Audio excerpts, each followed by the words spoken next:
మాత్రం జ్ఞాపకం పెట్టుకోండి, శంకరాచార్యుల వారు జాతీయందు కృపచేత మనకిచ్చారు. ఆడ మగ పిల్ల పెద్ద ప్రతి వారికి శ్లోకం నోటికి రావాలి, తప్పులు లేకుండా చదవాలి. ఇందులో ఒక గమ్మత్తు ఉంది ఆ శ్లోకంలో. ఆ శ్లోకంలో అక్షరాలు మారాయా వ్యతిరిక్త అర్థాలు వస్తాయి.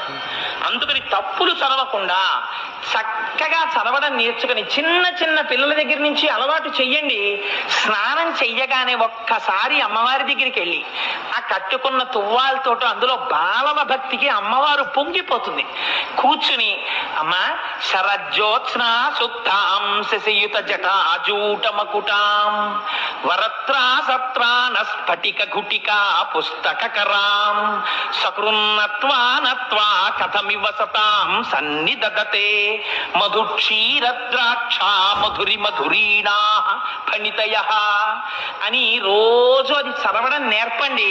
మీరు 1,00,00,000 రూపాయలు ఇచ్చినప్పుడు మీ మనవడిని రక్షించుకున్న కన్నా ఈ ఒక్క శ్లోకాన్ని మీ మనవడికి మీరు నేర్పారా, వాడి జీవితాన్ని అంతటిని మీరు రక్షిస్తారు. ఏదో ఒకనాడు వాడలా చెప్పగా చెప్పగా చెప్పగా చెప్పగా వాడి మనస్సు నిలబడుతుంది. ఆనాడు అమ్మ కృప వాడి ఎందుకు ప్రసరిస్తుంది. అమ్మ అనుగ్రహం కలిగిందా వాడు ఏ స్థితికైనా వెళ్ళొచ్చు. అందుకని ప్రతి వాళ్ళు మాకెందుకండి, మేము పెద్దవాళ్ళం అయిపోయాయి కదా, మాకెందుకు ఈ శ్లోకాలు అనుకోకండి.